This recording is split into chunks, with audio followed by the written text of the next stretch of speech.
Bab 654. Jangan membuatku menunggu terlalu lama. Jelas sekali. Audrey Han menyentuh bekas ciuman yang ada di sana. Ketika dia ingin menutupinya dengan menggunakan foundation, dia menyadari dia tidak membawa tas dengannya, dia hanya membawa ponselnya. Di mana tasku? Sepertinya ada di dalam rumah. Jawab Colden Ye, bibirnya menyeringai. Menyentuh bekas ciuman tersebut, tiba-tiba saja dia melihat Colden Ye dengan tajam. Kamu sengaja melakukannya. Kamu adalah wanitaku, meninggalkan bekas di tubuh wanitaku, ada masalah di mana? Colden Ye mengatakan, nadanya terdengar berat, dengan seperti ini tidak ada yang berani melihatmu, kamu sekarang adalah nyonya muda Ye. Audrey Han. Aku bukan, aku sama sekali tidak mendaftarkan diri menikah denganmu. Aku juga tidak mengadakan resepsi pernikahan denganmu. Seperti dibuat tercekat oleh perkataannya, Colden Ye berpikir dalam. Audrey Han merasakan Colden Ye yang tiba-tiba menjadi sangat pendiam. Dia pikir pria ini akan mengatakan sesuatu, tetapi setelah menunggu untuk waktu yang cukup lama, pria ini tetap tidak mengatakan apapun. Audrey Han merasa sedikit kecewa. Awalnya dia mengira Colden Ye akan mengatakan, kalau dia akan segera membawanya untuk mendaftarkan pernikahan mereka, atau akan mengadakan pesta pernikahan untuknya, meminangnya dan sejenisnya. Tetapi, tidak disangka dia sama sekali tidak mengatakan apapun. Apakah dia yang terlalu banyak berpikir? Lagi pula sebelumnya mereka juga sudah pernah menikah. Memikirkan hal tersebut, Audrey Han kemudian menghela nafas di dalam hatinya. Sudahlah. Lebih baik dia tidak terlalu banyak perhitungan, maksud hatinya, bagaimana mungkin Audrey Han tidak memahaminya. Asalkan mereka berdua saling mencintai, hal yang lain sama sekali tidak penting. Sekarang yang harus dikhawatirkannya, adalah bekas ciuman yang ada di lehernya. Tidak ada apapun yang bisa menutupinya, nanti orang-orang pasti akan menyadarinya. Apa yang sebaiknya dilakukannya? Setelah berpikir untuk waktu yang cukup lama, Audrey Han kemudian menguraikan rambutnya. Rambutnya menutupi bagian tersebut, pas menutupi bekas ciuman tadi. Melihatnya Colden Ye mengatakan, untuk apa ditutup? Audrey Han tidak memperdulikannya, dia menoleh ke arah jendela, karena ulah pria ini, dia jadi harus repot seperti ini. Melihat Audrey Han yang melihat keluar jendela, seperti sedang ngambek, senyum di wajah Colden Ye semakin dalam. Kapan? Kamu akan membawaku menemui putra kita. Masih belum bertemu, kamu sudah menyebutnya putra kita. Nanti apakah dia ingin mengakuimu atau tidak, masih belum jelas. Ujar Audrey Han. Mendengarnya, Colden Ye mengerutkan dahinya. Ini memang sebuah masalah, sebelumnya mereka memang tidak pernah bertemu. Apakah anak itu bersedia memanggilnya dengan sebutan Dedi masih belum pasti. Jika anak itu bersedia, kalau begitu sangat bagus. Tapi jika dia tidak setuju harus bagaimana? Meskipun dia tidak mau juga tidak bisa, bagaimanapun tidak ada lagi pilihan yang lain. Audrey Han. Pasti ada cara untuk membuatnya mengakuiku. Audrey Han, aku belum memikirkannya. Kamu tunggu sebentar. Suasana hatinya masih naik turun, apalagi setelah kembali, dia semakin gugup, hatinya sedikit berharap, senang, tetapi juga sedikit takut. Dia sedang berpikir, jika mereka berdua bertemu, apakah dia harus menyiapkan sebuah upacara? Atau, harus menyiapkan sesuatu? Memikirkannya, dia merasa tidak terlalu sesuai. Audrey Han memijat dahinya, rasanya kepalanya sedikit sakit. Lebih baik nanti ketika berada di kantor, jika ada waktu dia akan membahasnya dengan Gita.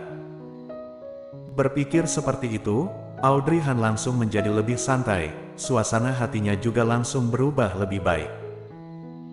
Selesai makan, Colden Ye mengantarkannya sampai ke lantai bawah perusahaan. Sebelum turun dari mobil, Colden Ye mengatakan, setelah kamu memikirkannya, ingat beritahu aku segera, tetapi jangan membuat aku menunggu terlalu lama, paling lama, aku hanya akan menunggu selama 3 hari. Audrey Han.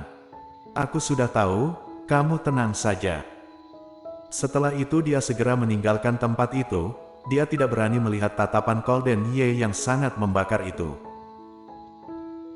Masuk ke dalam lift, tatapan yang panas dan membakar itu akhirnya tidak nampak lagi. Audrey Han bernafas lega, meskipun mereka sudah bersama kembali, dan sudah banyak yang mereka lakukan, tetapi setiap kali tatapan membakar Golden Ye berhenti di atas tubuhnya, Audrey Han selalu merasa tidak nyaman. Bagaimana ia menggambarkannya? Rasanya seolah-olah Golden Ye bisa menelannya hidup-hidup. Dia menjulurkan tangannya dan mengipas lehernya. Untung saja di dalam lift sekarang tidak ada siapapun. Sampai ketika tiba di kantor, dia melihat Gita yang kelihatannya sangat sibuk. Apa-apa? Aku tidak terlalu paham dengan deskripsi yang kamu sebutkan, bolehkah Anda mengulangnya kembali? Jika tidak, bagaimana kalau begini saja Nona Sia, sore ini Anda langsung datang ke perusahaan kami. Anda tenang saja, model yang Anda sukai, harga dari bahan-bahannya akan kami hitung semuja. Benar, pasti tidak ada masalah. Baiklah, terima kasih untuk pemahamannya, aku matikan dulu, sampai jumpa. Setelah mematikan teleponnya, Gita kembali menerima panggilan telepon yang lain. Audrey Han berdiri di depan pintu melihatnya yang sangat sibuk, merasa Gita sedikit lucu, oleh karena itu dia melipat tangannya dan terus memperhatikan Gita. Setelah Gita selesai dengan kesibukannya, berjalan-jalan, tiba-tiba dia menyadari ada seseorang yang berdiri di pintu. Gita kemudian melihat ke arahnya. Gita melihatnya sekilas, dan kembali menoleh ke arahnya. Audrey Han. Audrey Han kemudian tersenyum datar, mengangguk padanya. Dasar, apa kamu ingin membuat aku mati terkejut? Berdiri di sana, tidak mengatakan apapun, sejak kapan kamu datang? Audrey Han tersenyum mengatakan, sudah cukup lama, melihat kamu yang sangat tenggelam dalam kesibukan, aku tidak tega mengganggumu. Dasar, mana seperti itu? Aku sibuk sampai tidak ada waktu, tahu tidak? Kamu bagus sekali, sudah datang tetapi tidak membantu, malah berdiri di sana dan terus memperhatikanku. Baiklah. Audrey Han tersenyum berjalan masuk, menghiburnya mengatakan, jika aku seperti itu bukankah aku akan mengganggu kerjamu? Jadi aku ya diam saja, bagaimana 2 hari ini? Orang yang membuat kontrak dengan kita jumlahnya terus bertambah, sepertinya ini adalah hasil dari pesta sebelumnya. Banyak yang datang setelah mendengar kabar, dan ada juga yang diperkenalkan oleh kustomer lama. Aku rasa, jika terus seperti ini, kamu harus mencari seorang asisten, aku seorang diri benar-benar repot. Audrey Han merapatkan bibirnya dan berpikir sejenak, dia mengatakan, bagaimana kalau kamu cari saja asisten untuk dirimu sendiri, pekerjaanmu akan terbantu. Apa maksudnya? Gita mengerjapkan matanya, dia berdiri tegak di hadapannya, apakah kamu berpikir untuk lari dengan CEOY, meninggalkan aku dengan perusahaan dan tidak mempedulikan kami lagi? Mendengar hal tersebut, Audrey Han kemudian memetik dahinya. Apa yang sedang kamu pikirkan? Kamu mencari asisten membantumu, bukankah dengan seperti itu pekerjaan kamu akan menjadi lebih mudah? Bilang memang seperti itu, tetapi aku sendiri sebenarnya adalah asistenmu, apa aku harus mencari asisten lagi?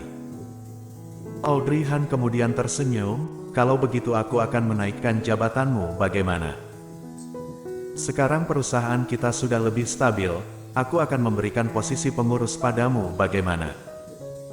Mendengar hal tersebut, wajah Gita sedikit berubah, pengurus. Aku masih belum sempat.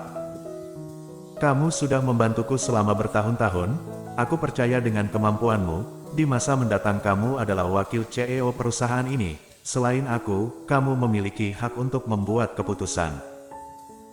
Dan lagi, sebagai seorang pengurus kamu tidak boleh lupa untuk tetap mengejar kakakku. Bersambung.